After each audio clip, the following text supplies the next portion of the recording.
guia de estilo e instruções para a síntese de fala. Este é o início da mensagem. Comece com energia total e um tom de comando, capturando a atenção imediatamente. There was a hush upon the throne that was not the absence of sound, but a pressure of silence, a gravity that bent light and stilled wings. After the thunder of accusation had rolled and the hosts had been arrayed, heaven held its breath. The edges of glory trembled like a harp string touched by a careful hand. In that hush stood one whose lamp still glowed with a pity so deep it frightened him. Jeremiel, a watcher of the courts, whose heart kept a secret tenderness for a fallen name. If you would remain until the end of this telling, please stay with the voice that follows. If this story stirs anything within you, consider giving it favor by liking and by subscribing to receive more words fashioned in the hush of prayer and story. That way, these memorials of mercy and cost may find others who listen. The light around the throne was not a single flame, but a layered choir of radiance, each layer singing with its own timbre. Seraphim flitted like flashes of white fire. Cherubim leaned with fierce, folded limbs. The elders, robed in silence, watched the far gate where smoke still curled from the places where rebels had fallen. Jeremiel stood apart, though not alone. His wings were not, as some imagined, mere appendages of glory, but a covering, an archive of memory. They trembled now as a reed trembles at the river's edge. He remembered, with a clarity that stung, the first brightness of him whom all would later call Lucifer. Before the ark of his pride, there had been a companionship of flight, shared choruses near the throne, laughter like small sons, the exchange of counsel in the margins of the morning. Those early hours remained lodged in Jeremiel's breast like fossilized light.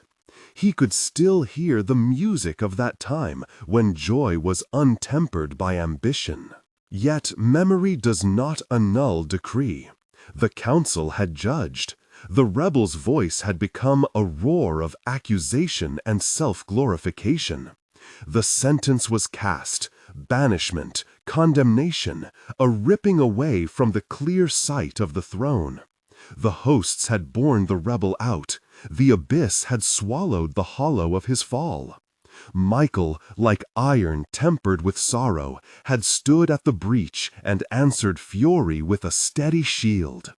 God's judgment had been declared and executed.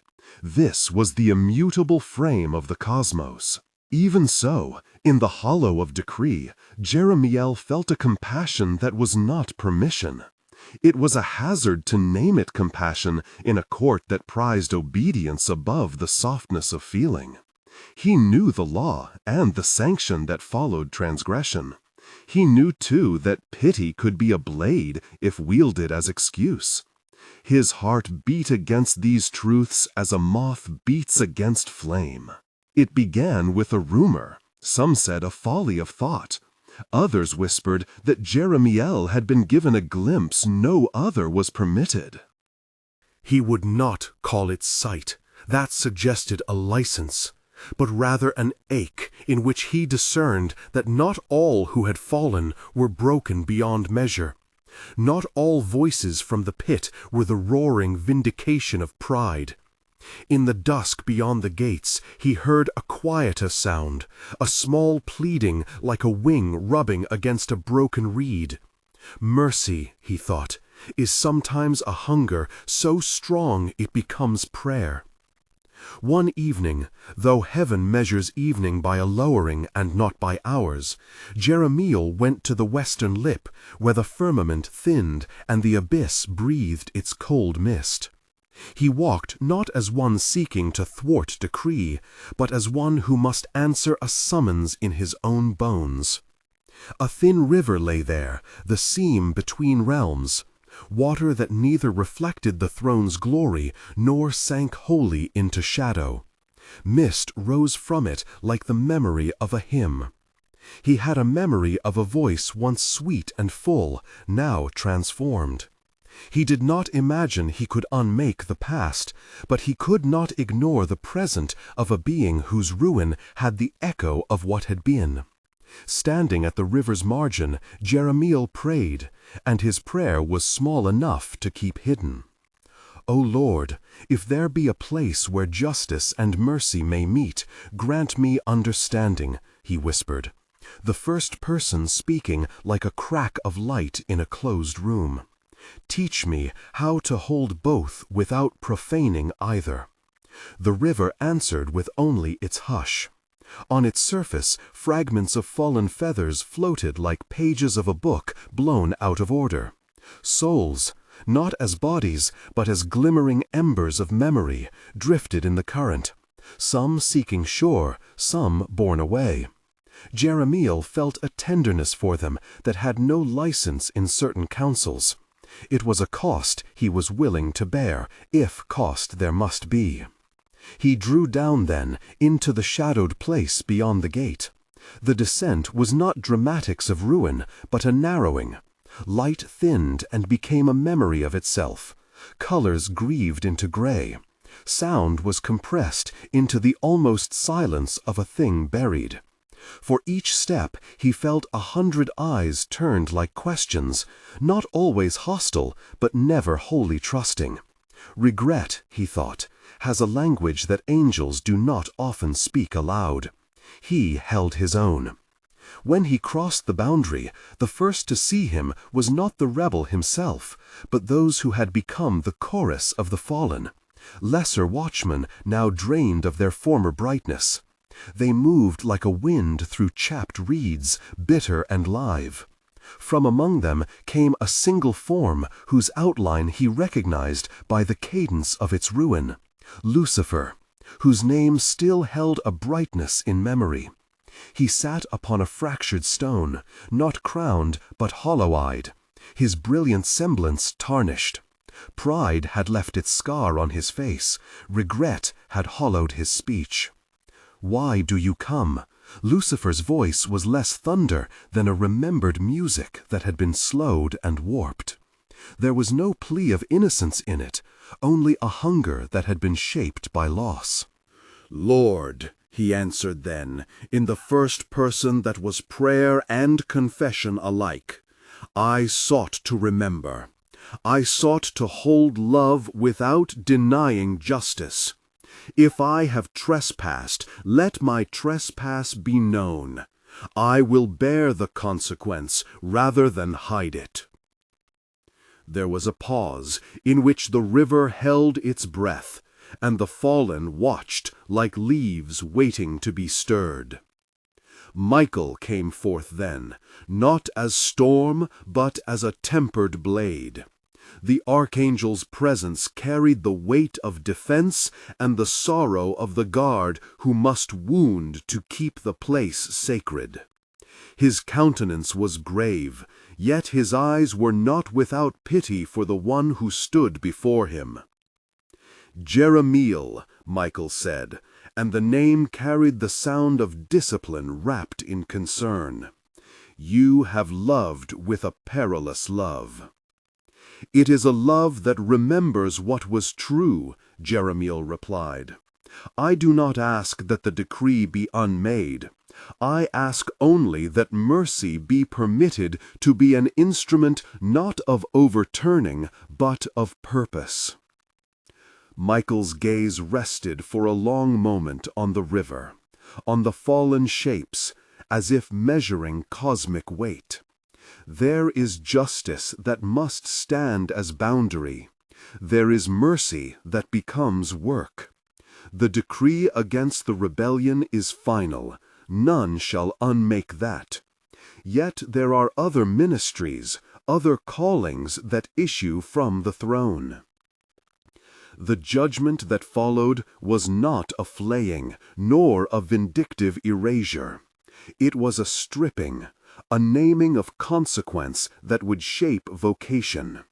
Jeremiel was not cast from the presence, but his covering, the brightness that marked his place among the courtiers, was pared down. Where once his wings had shone with a light that mirrored the throne, they were dulled, like vessels washed and set aside for another purpose. He felt a sorrow like cold rain. He felt the chastening of loss. "You shall not be among those who adjudicate the mighty," the voice declared, "neither triumphant nor cruel. You shall be set as guardian of the bound between worlds. Your tenderness will be your tool and your burden. You shall watch the river, gather what is gone, attend the embers of memory, and guide where guidance yet may be given.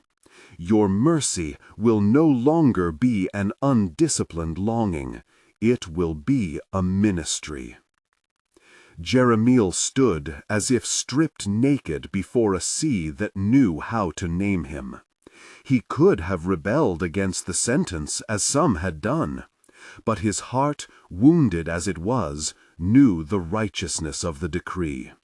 He bowed, pain and purpose intermingled. "Lord," he whispered, the prayer of a servant accepting a cross, "if this is to be my exile, let it not be a vanity. Let it teach me to serve with steadier hands. Mold what love I have into care." His voice drifted into the hush, and the river took it like a leaf. Michael reached out a hand, strong as a hinge, and touched his shoulder. There was not triumph in the gesture, but a solidarity that tasted of blood and balm. "You will have need of tempered strength," Michael said, "and you will have sorrow. Yet, in your watching, there will be purpose. Not every mercy undoes.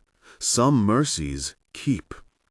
Learn well the boundary between saving and enabling, for the throne desires order as much as compassion." So Jeremiel was assigned to the liminal place, and he accepted the office as one might accept a wound that becomes a watch. He went to the river with his hands open. The first souls he gathered were not one single tremendous figure, but a scattering of small bright things, memories of those who had strayed, the echo of a regretful cry, the last whisper of a repentant thought unformed. He tended them not by undoing decree, but by naming their loss, by translating their grief into a measure that could be borne. He gave them attention. He taught them to let go and to be gathered. In this new role, Jeremiel found a ministry that required both the firmness of law and the tenderness of compassion. He learned the craft of listening, how to separate confession from seduction, how to discern an ember of genuine contrition from the cunning spark of pride disguised. He learned the language of loss. He tended the river as one tends a border garden where frost and flame press face to face. There were evenings, if one could call them evenings in that liminal realm, when Lucifer's voice drifted like the wind across the water. Sometimes the fallen prince spoke not to him, but to the dark, and Jeremiel would keep his distance. He had learned humility enough to understand that presence does not require proximity. Yet once, when the rebel's cry was small and not boastful, Jeremiel leaned and heard a sentence that lodged in his breast. "What have I left?" Lucifer murmured, and in that murmur there was not the clamor of conquest, but the abyssal echo of a being who had mismeasured himself. Jeremiel answered with neither pity nor censure, but with the steadiness of his office. "You have left ruin," he said. "You have left a scar upon the world. But no decree can be altered by my tongue. I am kept to tend the threshold." The fallen prince laughed, a sound that held both self-mockery and a memory of greater days. "Then you are a watchman," he said. "Once I thought to be a son. A watchman is a small thing." "Smallness has its dignity," Jeremiel replied. "There is service in it. A watchman sees the horizon and steers the lost to what remains." Time in that place was counted not by clock or by chorus, but by the slow accretion of acts of care. Jeremiel learned to gather stray embers and mend them into something that could be attended without denying truth. Souls that had been scattered by pride's storm, some human, some angelic lesser beings, found in his hands a tenderness that did not excuse them, but restored a measure of order. He was faithful in small tasks, and in those small labors he found a remade vocation. Once Michael came down to the river and stood beside him, the archangel's temper like a low burning kiln. They did not speak of the river as if it were a mere feature. They spoke of it as a classroom for the soul. "You did err in your going," Michael said, "not to wound, but to lay a plumb line. Yet you have turned your erring into a stewardship. That is not the same as innocence, but it is a kind of repair." "I do not complain," Jeremiel answered. "I have learned that mercy may require sacrifice. I have learned that to love the lost is sometimes to accept the cost." Michael looked at him then, and in his gaze there was a faint approval that was not applause, but recognition. "Then be vigilant, for pity can be a snare if it forgets the gravity of what was done. Keep your hand steady." The years, if such the measure in that liminality, ground his edges. They did not remove his memory of the throne, nor did they unmake the pain of loss. Yet they gave him a discipline that tempered his original tenderness into something serviceable. In the end, Jeremiel came to see that mercy is not a negation of judgment, nor is justice a denial of compassion. Rather, mercy and justice are two hands that, when rightly placed, hold the world. His life became a demonstration of that paradox. A being once drawn to rescue a fallen prince had been disciplined to guard the boundary and to receive the exiled with steadier care. He had been taught that not all rescue is compassion. Sometimes compassion is the courage to let the sentence stand while guiding what remains toward meaning. There were moments, solitary and still, when Jeremiel would kneel at the very edge of the river and speak to the one who had both judged and repurposed him. These prayers were not long, nor did they seek to bargain. They were the conversations of a heart learning its vocation. "Lord," he would whisper, "I do not always understand, but let my hands be faithful. Let my mercy be a craft, not a rebellion." And the silence that answered was not empty. It held the flavor of assent. Once, as he tended a tiny ember that had confused pride with longing, a faint light passed over the water.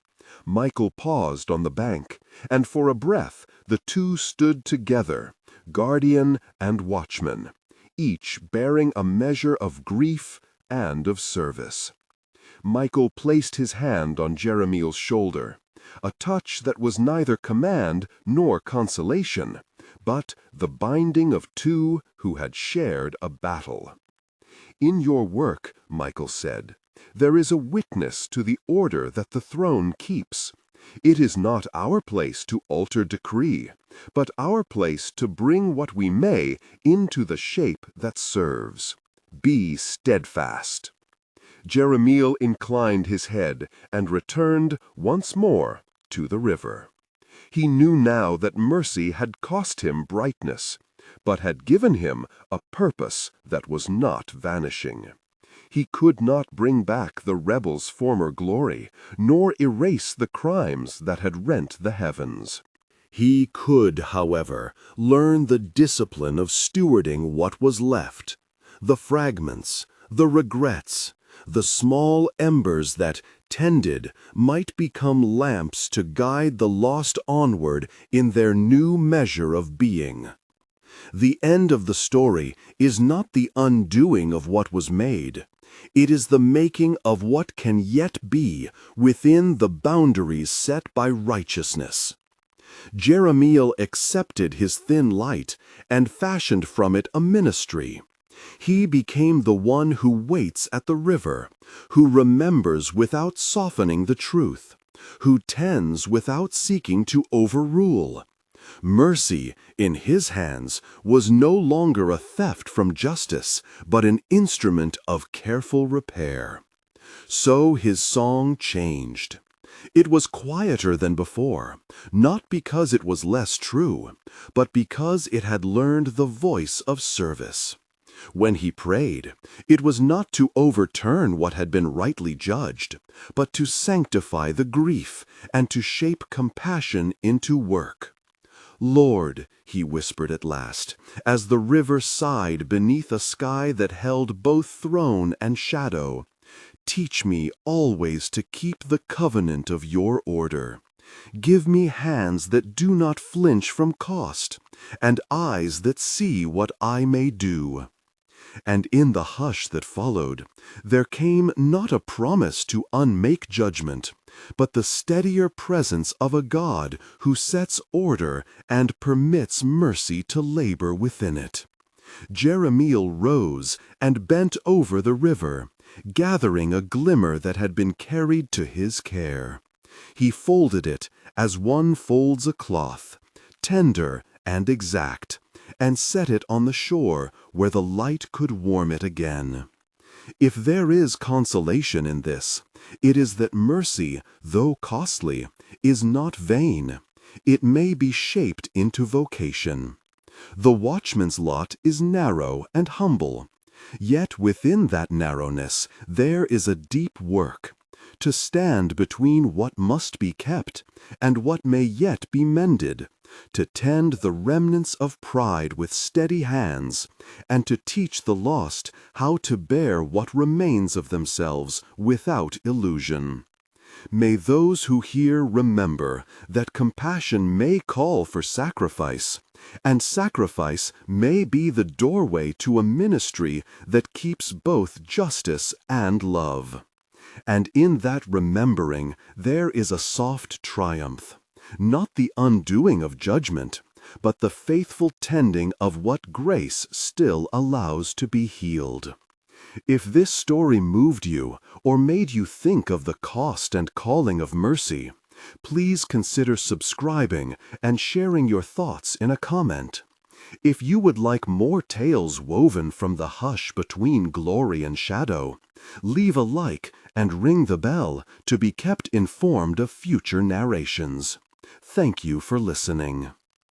A time came when another presence sought the riverbank, not a voice from the courts, nor a messenger with tidings of decree, but a single soul, small and haggard, who moved like one who had been taught to hide from light. He came at dawn, when the mist lay low, and the water wore the color of old metal. Jeremiel saw him before the man saw the watchman, for the river taught patience to those who kept it, and patience taught the watchman to notice the slow, careful movements of repentance. The man knelt some paces downriver, hands folded as if in supplication, and yet trembling with a different confession, one that was not only to God, but to memory itself. He unfolded his story in fragments, a tangle of deaths and cruel choices that had stripped him of names he once claimed. He did not ask for absolution in blunt terms. He asked only for a place to set down the weight he had carried, and a hand to show him how to measure the remainder. Jeremiel did not answer with sermon or with shield. He drew near, and moved as one accustomed to the limits of touch. He took from his cloak a small basin of river water warmed by sunlight, and he offered it with the gentleness of a vessel handed to a child. "Here," he said, and his voice was low enough to be a companion for confession. "Wash the parts you may, keep the rest and learn its shape." The man's fingers trembled as they met the water. When he raised his face, it was still marked by anguish, but within it there was the beginning of a recognition, of consequence, of fact, of a boundary that could be inhabited instead of denied. Jeremiel did not make light of the harm. He named it plainly, not to wound, but to keep the man from pretending repair where there could be only bearing.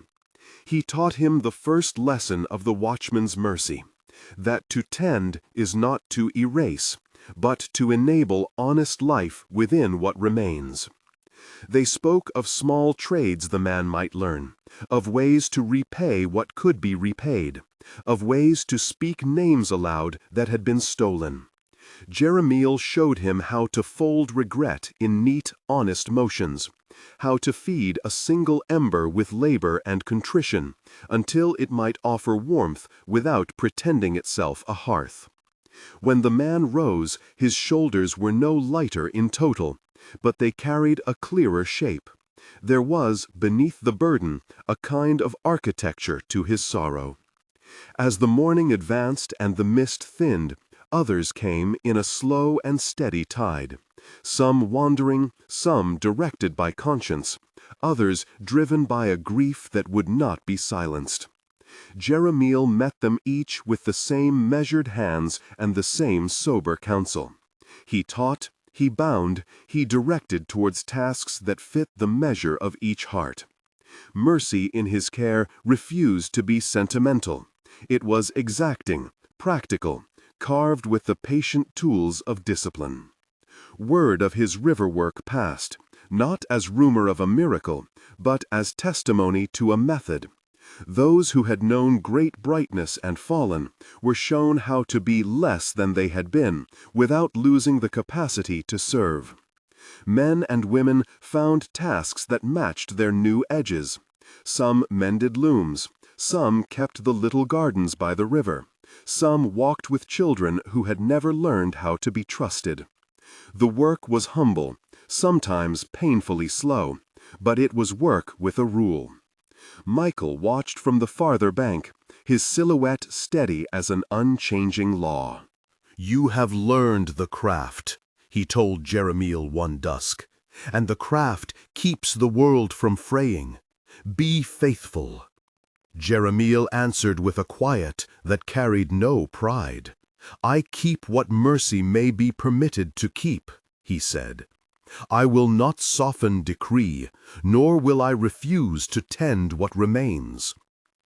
And so the river ran on, its current neither kinder nor crueler for their labors, but bearing along the small transformations that hands could enact. Each person who left the bank carried a fragment rearranged, a regret rendered serviceable, an old pride transmuted into duty. Mercy, under Jeremiel's care, became less of an ideal and more of a profession, a daily apprenticeship in humility and repair. There were nights when Jeremiel's lamp was a single thin thing, and the sky an indifferent bowl of stone. In those hours he would look not at the absence of his former glory, but at the rows of small lamps set by those he had tended. Lamps poor in their light, steady in their keeping. He understood that the world is not mended by thunder, but by 1,000 careful hands, and that each lamp, though modest, made the path less treacherous for the next wayfarer. He remained at the river thus, neither triumphant nor undone. He had been reshaped, and in that reshaping he had come to know a ministry that endured beyond brightness.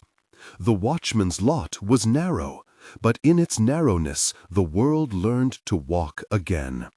The river kept their reflections, and the watchers, one bright once, one ever so, kept their vigil, bound to order and to the labor of mercy. In the thin hour before the sun eased its weight upon the day, Jeremiel moved among the lamps as if he were reading the faces of those who kept them.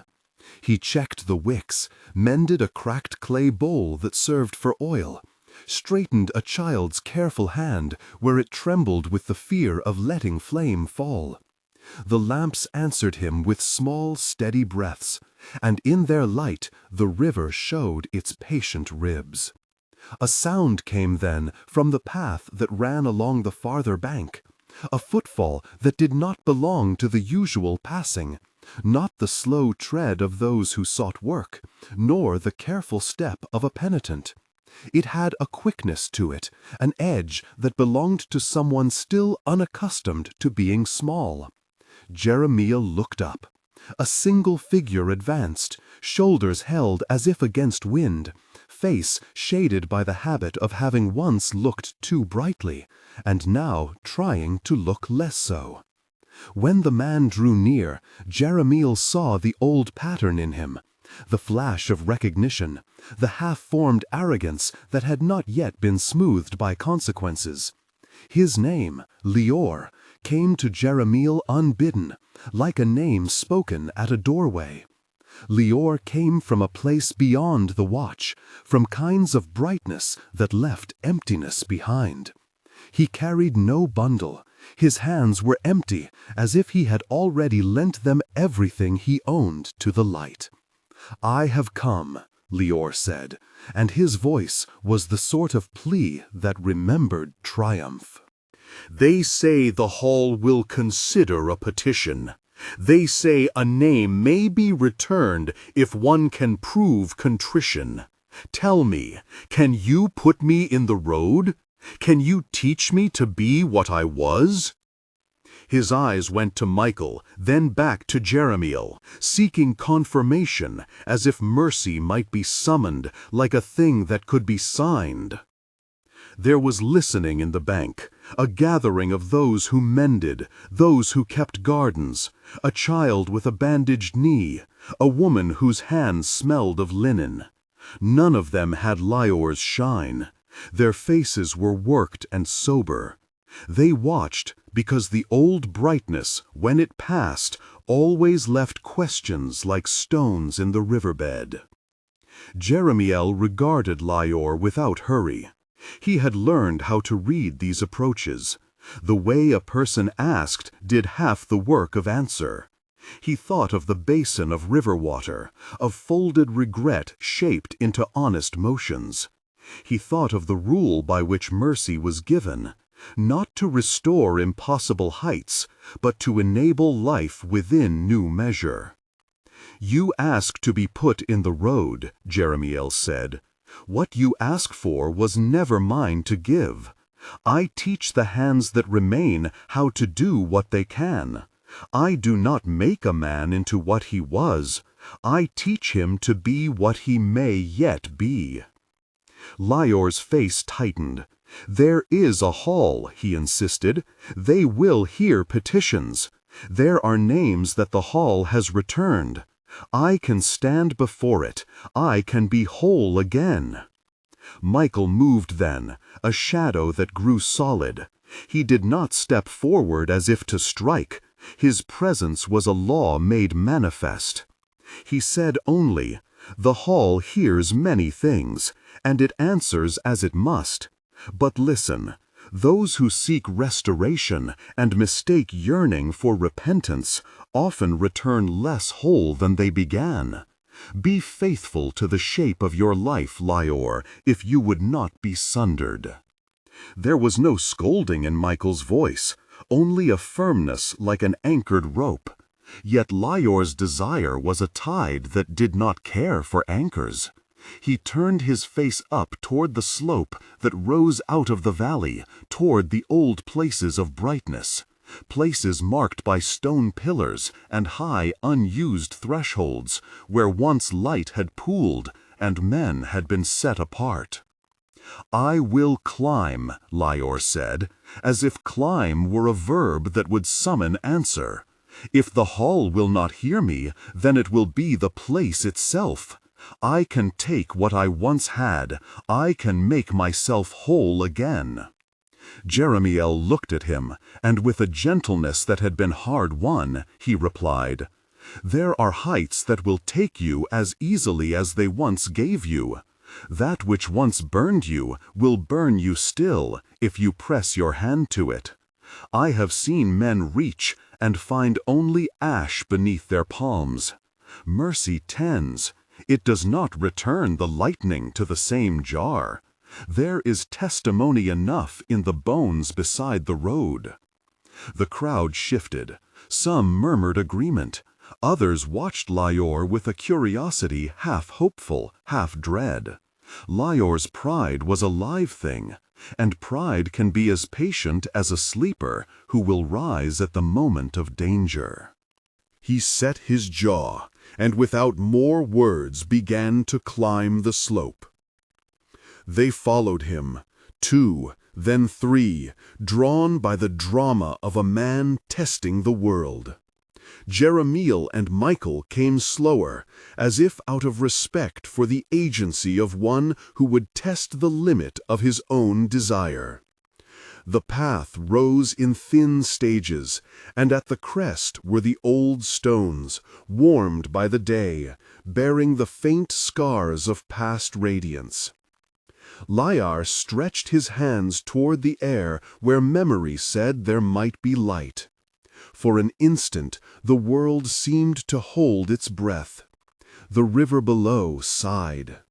Then something like a wind moved along the slope, not a wind of air, but of consequence.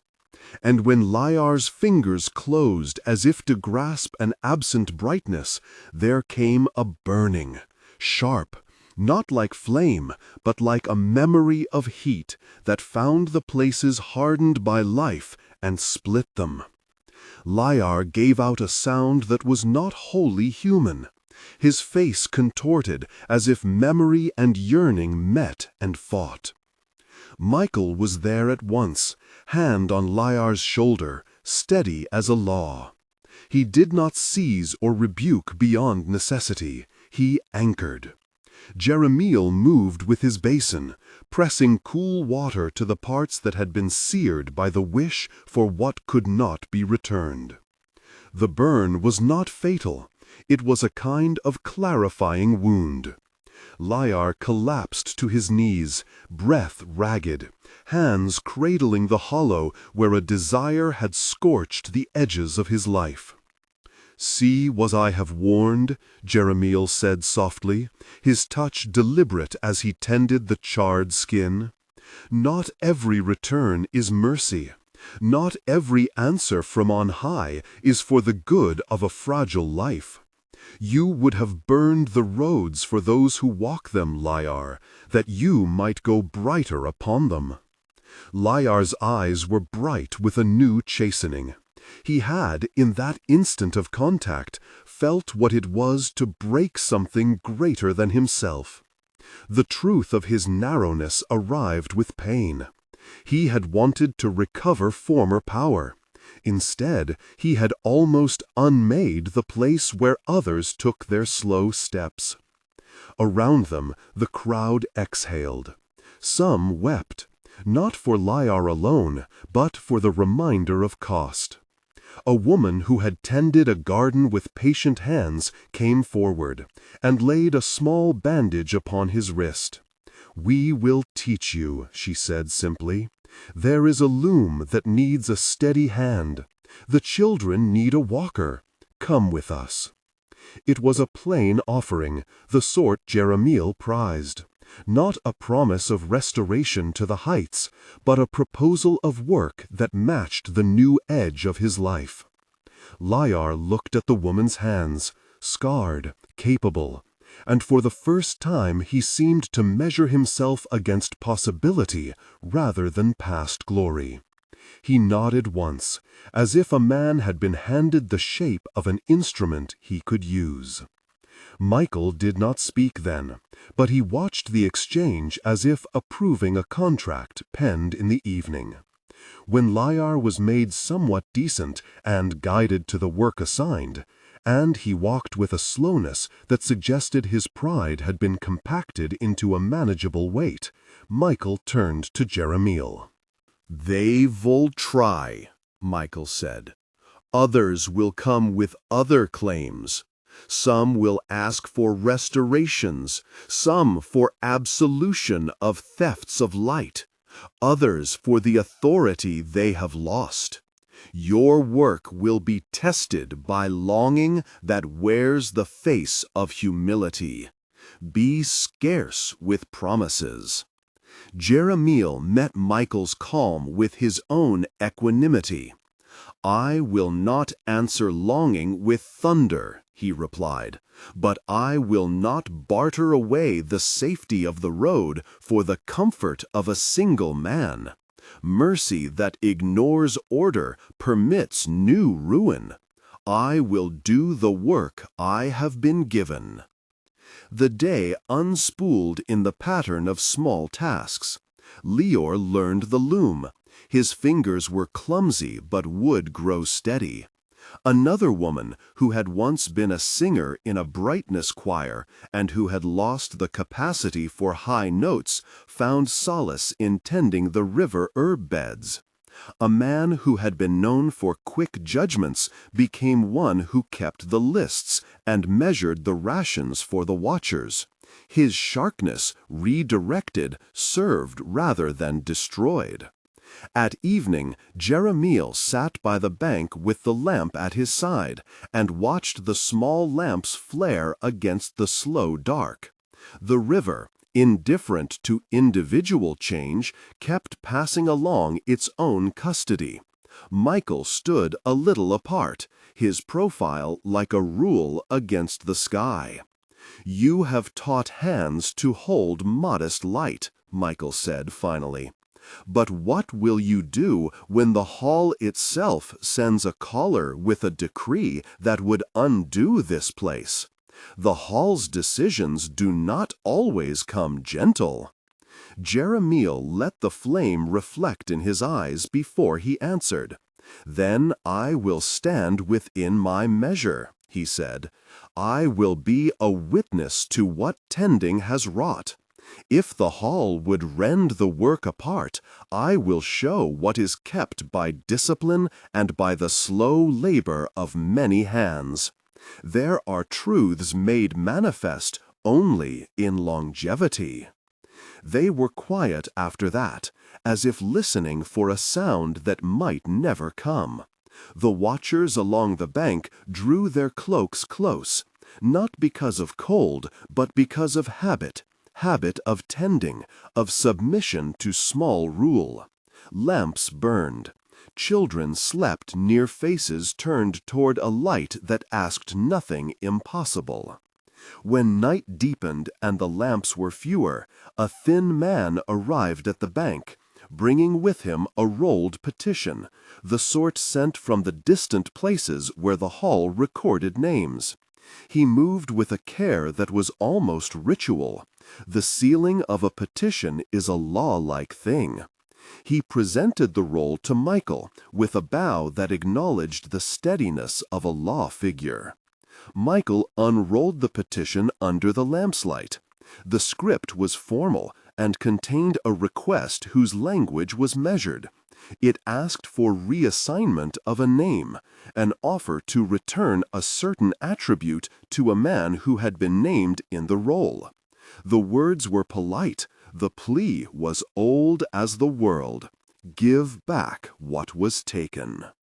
Jeremiel read the petition as it was passed to him. He felt in the lines the ache of 1,000 similar entreaties. He felt, too, the invisible ledger where consequences were tallied. Not a ledger of vengeance, but of balance, of what the world could bear without collapsing the paths for others. "It is not a simple matter," Jeremiel said finally, "to place a brightness back upon one whose life has learned new measure is to risk the lives of many. We have learned that in flame there is no humility. We have learned that mercies misplaced become weapons." The petitioner, a man whose fingers were thin from travel, said, "They beg the return. They promise contrition. Will you not give them counsel and let the hall judge?" Jeremiel's answer was certain. "We counsel, we bind, we propose work. We do not return the fire to the same jar.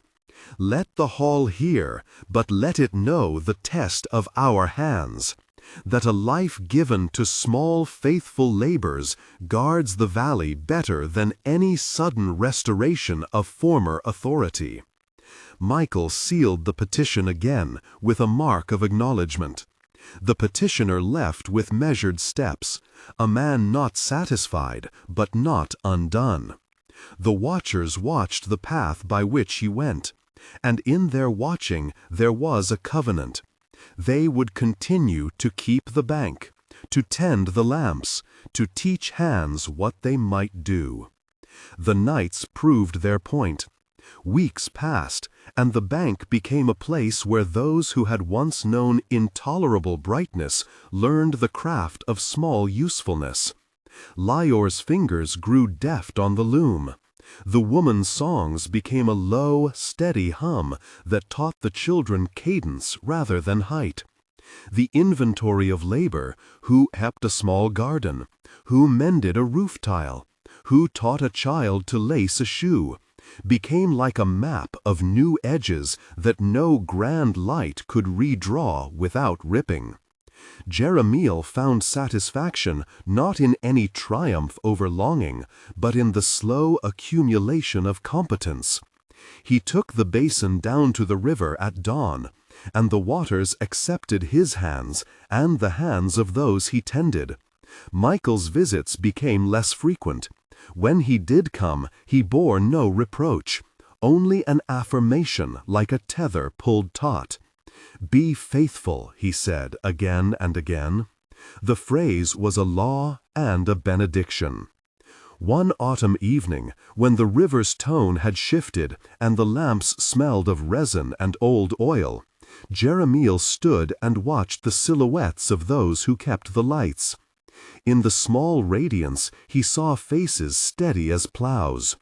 He thought of the other world, the bright summits from which men had been sent down, and of how much courage it took to accept a life of measured usefulness. He thought of the nights he had been a brighter thing himself, and of the strange weight that came with having been made less. He did not long to be restored. He longed only to be faithful to what now was his task. A child came to him then, eyes wide with a fear that was not wholly a child's, the fear of needing to speak of something too large. The child held out a small wooden dird, crudely carved, its wing broken at the join. "Can it fly again?" she asked.